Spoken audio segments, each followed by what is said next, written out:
Class 9. The Lost Child. A child goes to a fair with his parents. He's happy and excited and wants the sweets and toys displayed there. But his parents don't buy them for him. Why then does he refuse when someone else offers them to him? It was the festival of spring. From the wintry shades of narrow lanes and alleys emerged a gaily clad humanity. Some walked, some rode on horses. Others sat, being carried in bamboo and bullock carts. One little boy ran between his father's legs, brimming over with life and laughter. "Come, child, come," called his parents, as he lagged behind, fascinated by the toys in the shops that lined the way. He hurried towards his parents, his feet obedient to their call, his eyes still lingering on the receding toys. As he came to where they had stopped to wait for him, he could not suppress the desire of his heart, even though he well knew the old, cold stare of refusal in their eyes. "I want that toy," he pleaded. His father looked at him, red-eyed in his familiar tyrant's way. His mother, melted by the free spirit of the day, was tender and giving him her finger to hold, said, "Look, child, what is before you?" It was a flowering mustard field, pale like melting gold, as it swept across miles and miles of even land. A group of dragonflies were bustling about on their gaudy purple wings, intercepting the flight of a lone black bee or butterfly in search of sweetness from the flowers. The child followed them in the air with his gaze, till one of them would still its wings and rest, and he would try to catch it. But it would go fluttering, flapping up into the air when he had almost caught it in his hands. Then his mother gave a cautionary call. "Come, child, come onto the footpath." He ran towards his parents gaily and walked abreast of them for a while, being, however, soon left behind, attracted by the little insects and worms along the footpath that were teeming out from their hiding places to enjoy the sunshine. "Come, child, come," his parents called from the shade of a grove, where they had seated themselves on the edge of a well. He ran towards them.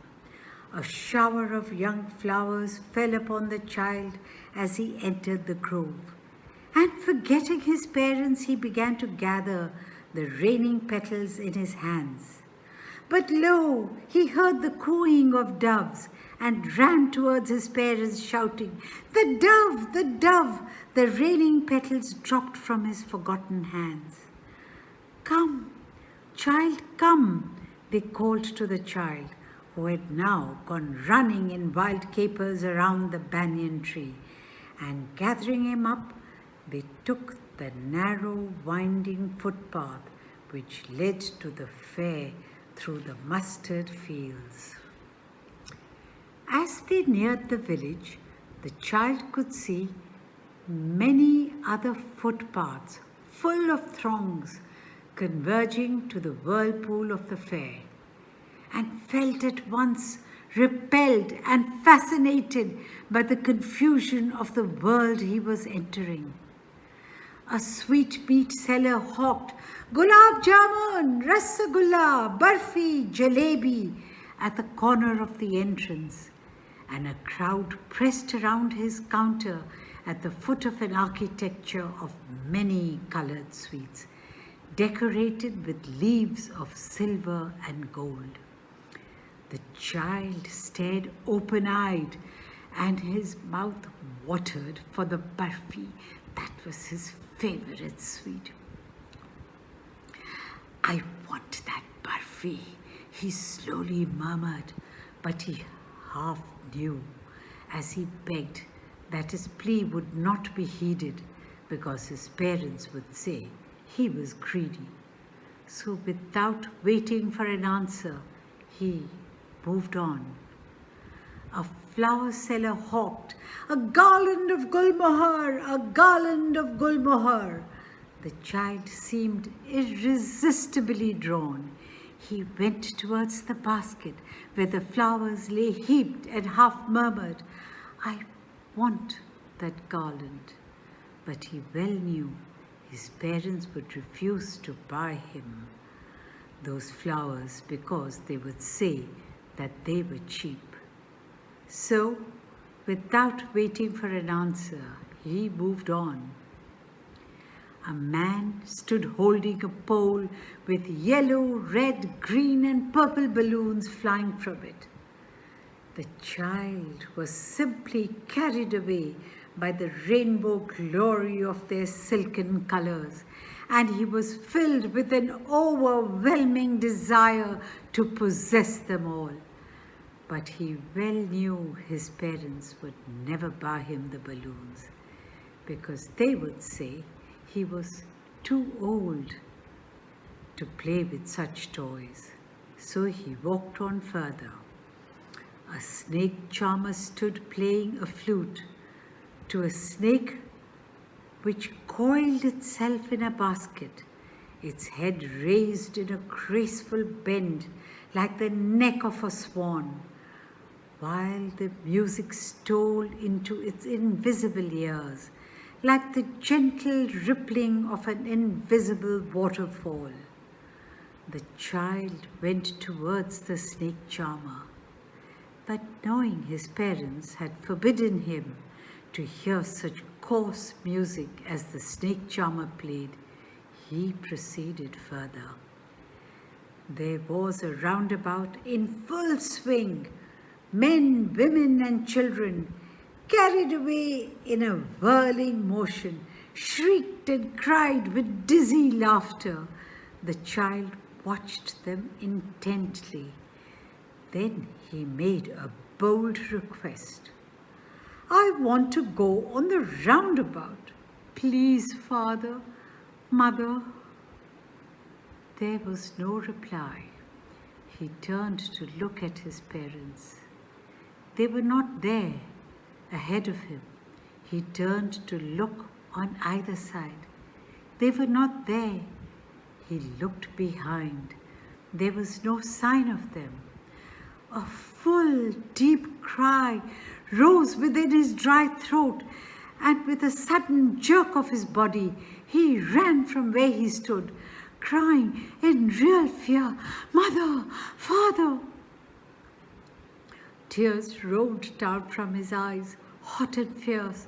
His flushed face was convulsed with fear. Panic-stricken, he ran to one side first, then to the other, hither and thither, in all directions, knowing not where to go. "Mother, father!" he wailed. His yellow turban came untied and his clothes became muddy.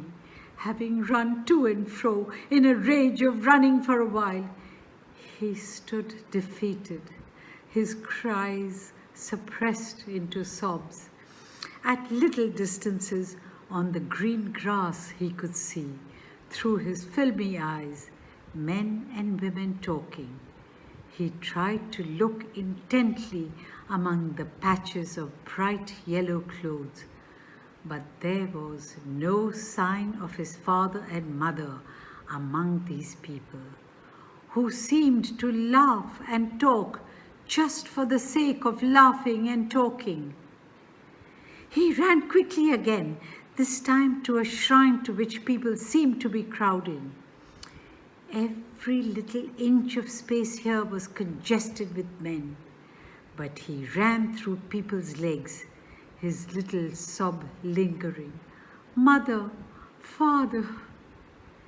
Near the entrance to the temple, however, the crowd became very thick. Men jostled each other, heavy men with flashing, murderous eyes and hefty shoulders. The poor child struggled to thrust away between their feet, but knocked to and fro by their brutal movements, he might have been trampled underfoot, had he not shrieked at the highest pitch of his voice, "Father! Mother!" A man in the surging crowd heard his cry, and stooping with great difficulty, lifted him up in his arms. "How did you get here, child? Whose baby are you?" the man asked as he steered clear of the mass.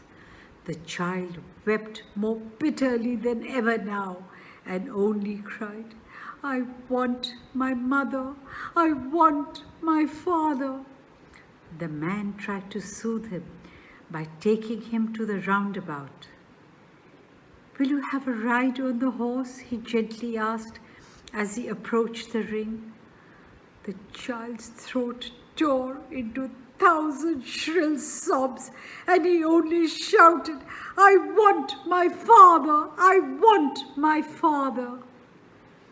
The man headed towards the place where the snake charmer still played on the flute to the swaying cobra. "Listen to that nice music, child," he pleaded. But the child shut his ears with his fingers and shouted his double-pitched strain, "I want my mother! I want my father!" The man took him near the balloons, thinking the bright colors of the balloons would distract the child's attention and quieten him. "Would you like a rainbow-colored balloon?" he persuasively asked. The child turned his eyes from the flying balloons and just sobbed, "I want my mother. I want my father." The man, still trying to make the child happy, bore him to the gate where the flower seller sat. "Look, can you smell those nice flowers, child? Would you like a garland to put around your neck?"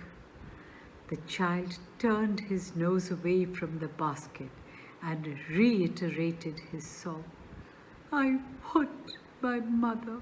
I want my father." Thinking to humor his disconsolate charge by gift of sweets, the man took him to the counter of the sweet shop. "What sweets would you like, child?" he asked.